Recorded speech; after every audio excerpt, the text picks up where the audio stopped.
Hello guys. So in the previous video we saw that the rate of the reactions depending upon certain factors. But in this video we are going to learn the certain factors in a detailed way. So basically in this video we are going to see that how does your rate of a reaction will be depending upon that of your concentration of reactants. You have to keep your eyes and ears open from now onwards. Very much important because the overall chemical kinetics. For a better understanding, you have to understand the concept now whatever we are going to be showing in this video. So first and foremost thing, let me say you that what are the important things we are going to lead or we are going to see in this video and in this concept. So first and foremost thing, we will be dealing with a differential rate equation. Yes, differential rate equation. Then we are going to see a law which is called as that of your rate law. Then the most important thing, we are going to see a rate constant. What do you mean by a rate constant? Yes, in that rate constant we are mainly going to define a specific rate constant. Soon after that our rate constant, we are going to see the order of a reaction. Remember, this order of reaction is very much important. Then after the order of the reaction, we are going to see the molecularity of a reaction.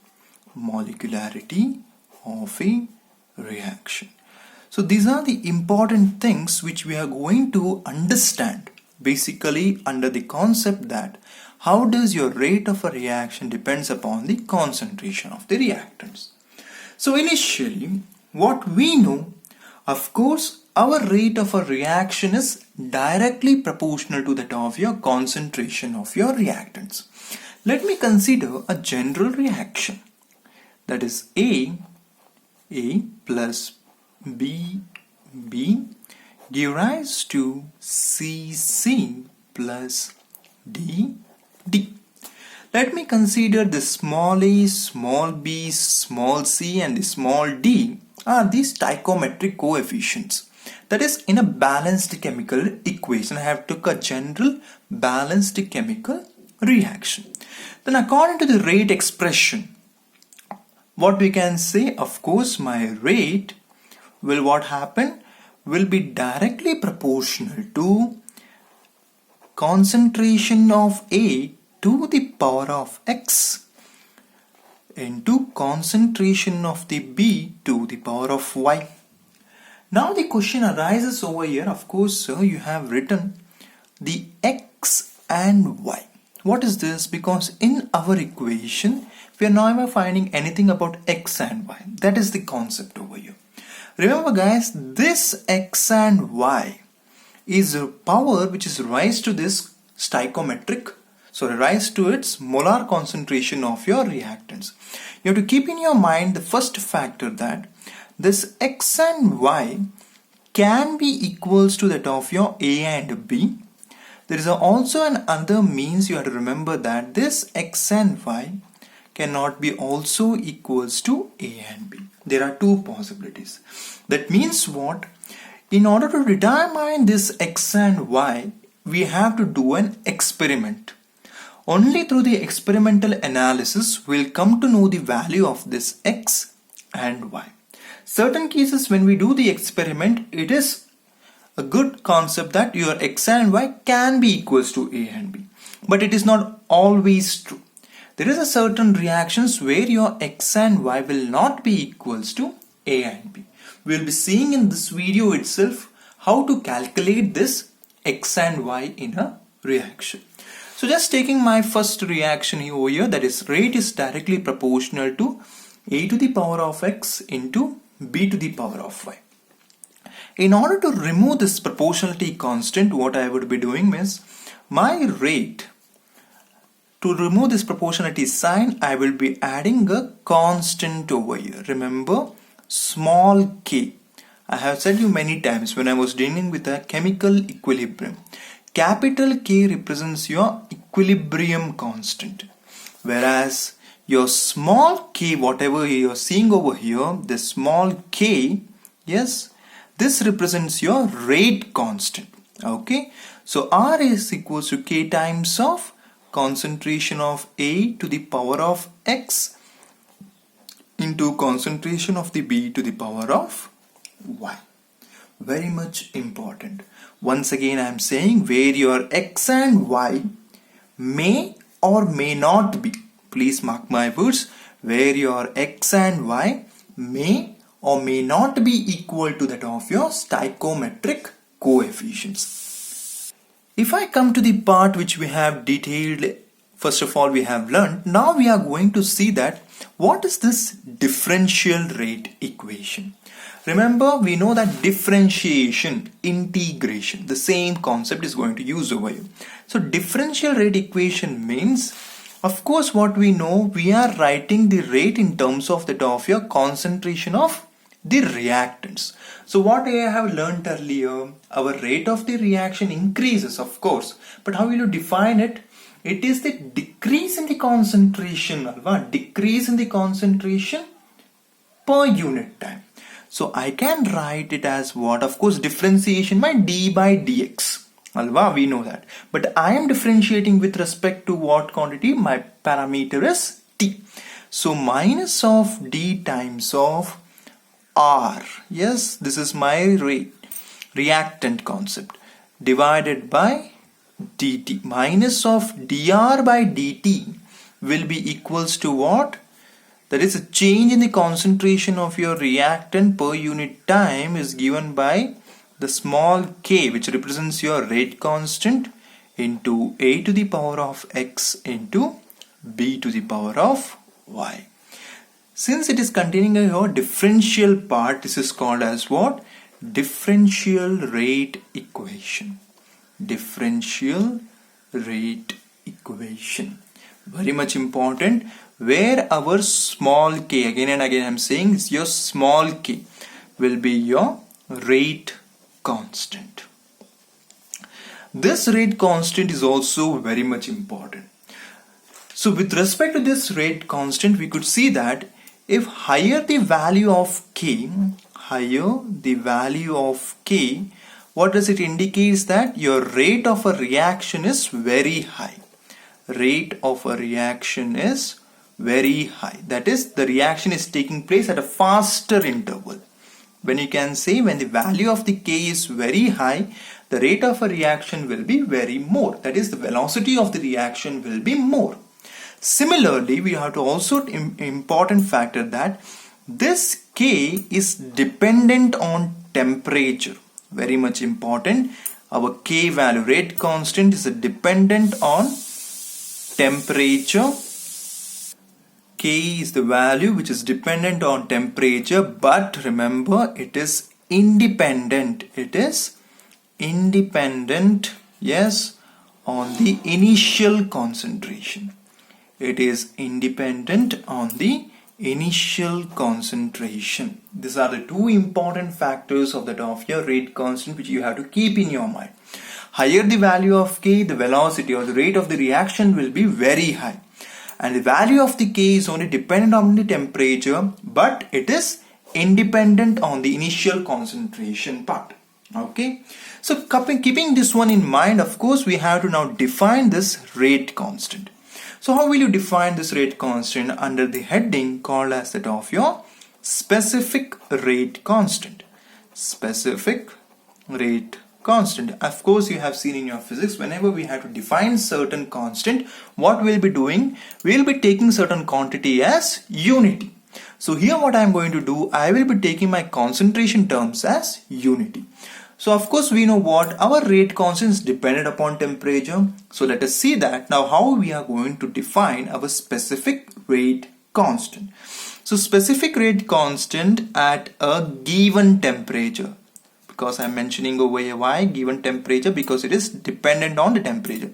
So at a given temperature, our specific rate constant is defined as what? Rate of a reaction. Rate of a reaction when molar concentration of each reactant is unity. Molar concentration of each reactant is unity. You have to understand now this part. The same equation, let us write it. Let me write it as rate is equals to k times of a to the power of x into b to the power of y. So what I have done according to this specific rate constant, at some given temperature, I have made my concentration of A is equals to 1 mole per liter. Similarly, I have made my B also equals to 1 mole per liter. So then what happens? Then my rate will be equals to K. The same thing we have said over here. So at a given temperature, this specific rate constant will be equal to the rate of a reaction. Specific rate constant will be equal to the rate of a reaction when molar concentration of each reactant is unity. That is, you are taking it as 1 mole per liter. So whatever the value of K you are going to get at that moment, that will be called as what? Specific rate constant. Is that clear? So keeping now this one in mind and undergoing overall, we need a law over here which defines the overall concept over here, which is given by the rate law. So rate law means you have to just remember this part. By utilizing this equation, you can easily define this rate law. So what does it say? Rate law is an expression in which the rate of a reaction, yes, is given in terms of the molar concentration of the reactants with each term raised to some power. Yes, with each term raised to some power which may or may not be equal to the stoichiometric coefficients of the reacting species in a balanced chemical equation. The same thing, alva. So it's an expression which is relating the rate of a reaction to that of your molar concentration of the reactants, in which each reactant term is raised to certain power. So this power may be equal to that of your stoichiometric coefficients and may not be equal to the stoichiometric coefficients. Whereof these stoichiometric coefficients have come from? By your reacting species in a balanced chemical equation. So that is called as what? Your rate law. Now let us see, as I mentioned earlier, this x and y can be equals to a and b, that is equal to that of your stoichiometric coefficient, and can also not be equals to a and b. So let me give you an example over here.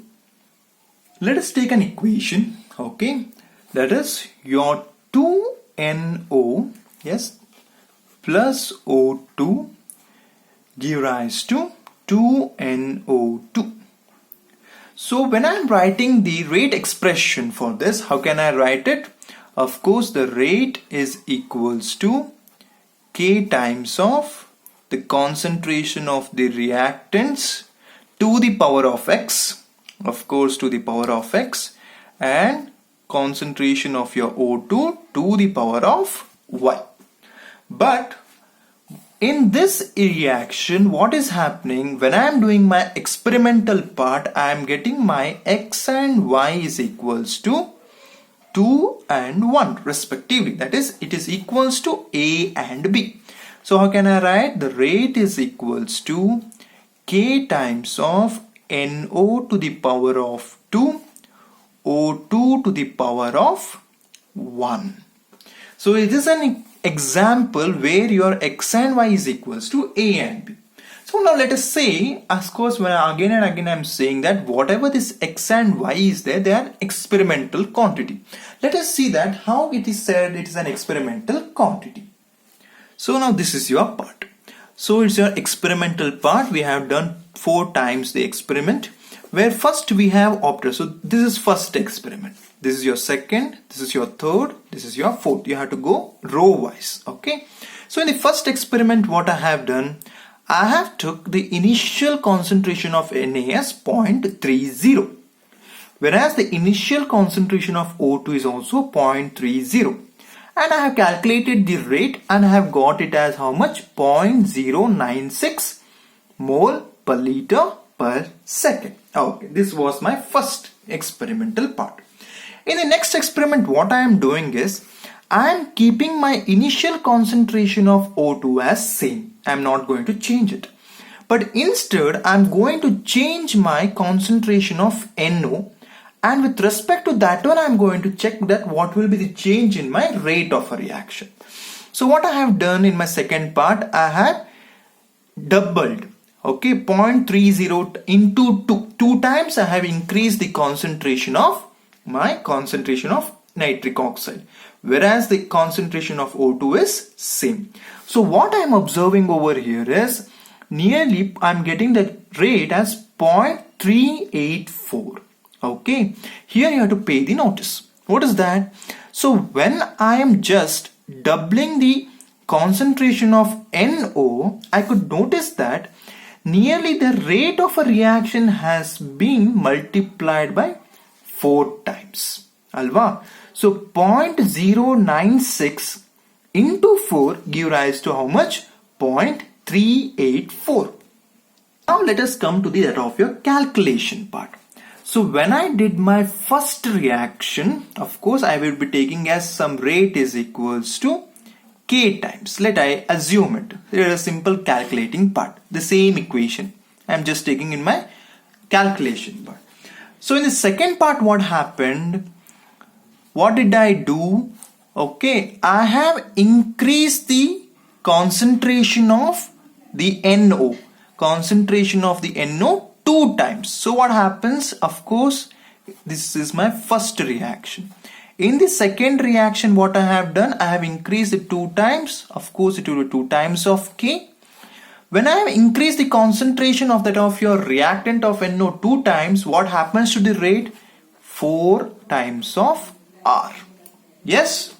So now from R, in this part, I can just substitute the value of K. Yes. So 4 K is equals to that of your 2K. Yes. So here what happens? The K gets cancels. 4 can be written as how? 2 square. Whereas if I took 2 to the power of x, let me assume it. So what will be the value of x over here? It is simple to that of your exponential equality. So x will be equals to 2. There is a simple way you have to understand that when I am just doubling the rate of the reaction doubling the initial concentration of the NO, the rate is increased by that of your 4 times. It can happen only when your concentration of the NO is done to that of your 2 power. So that will be what happens. I could write my rate is equals to what? K times of NO to the power of 2. Similarly, O2, I don't know. I will keep it as Y. Now getting back to that of our experimental part. So in the third experiment, now what I am going to do, I will keep my initial concentration of NO as same. Whereas I am going to now double my initial concentration of your O2. Yes. And I am going to see now the rate. So of course now what it has happened over here. Yes. So when you are doing in this case, you could just notice that 0.096 into 2. Yes, 0.096 into 2 give rise to 0.192. That means what? When I had doubled the reaction, when I have doubled the initial concentration of the O2, my rate of the reaction is also doubled. They are directly proportional. You are getting my point? So in the NO, what happened? When I doubled it, it get rise to 4 times. So it was a square. So here what is happening? When I am increasing the concentration of the O2 2 times, my rate is also increasing by the time of 2 times. Then how can I write it if I just say? Of course, here we will be getting when R was equals to K, okay, then when I increase by 2 times of K, this is for oxygen, remember, here what I would get here as 2R. So 2R के जाग में 2K is equals to 2K, that is 2 to the power of 1, 2 to the power of Y. So what will be the value of Y over here? Equals to 1. So I would be getting my rate is equals to K times of NO to the power of 2, O2 to the power of 1. So this is a certain concept you have to remember. So whatever the fact we are writing as a X and Y, even though it may look same as that of your stoichiometric coefficients, but it is not that point. Whereas our X and Y is only determined with respect to that of your experiments. Why I am saying it means if I choose another equation, for example the acid hydrolysis of an ester, CH3 COO C2H5 in the presence of water give rise to CH3 COOH plus C2H5OH. Of course the reaction is balanced. So what according to you should think, well, okay, here we got it as 2 and 1, here also got as 2 and 1. But when I am writing the rate for this reaction, do remember that it is written in this way. CH3COO C2H5 is 1, okay, whereas that of your H2O is 0. Why I have written this one? Because it is an example where your X and Y is not equals to that of your A and B. So which confirms us that whatever the exponential term we are going to write in that of your rate expression will be not a theoretical value, whereas it is an experimental value. Now the question arises to us, okay, so then what is this X and Y? Of course, it is also having a specific term which is called as order of a reaction. To be more particular, you can just notify that anything to the power of 0 means what? It is 1. So when I take this rate, what does it understands? That is, our rate of a reaction is only depending upon that of your ethyl acetate and not upon your water. Okay, so the detailed analysis of now this part, that is your X and Y concept, will be studied in our next video, which is called as order of a reaction.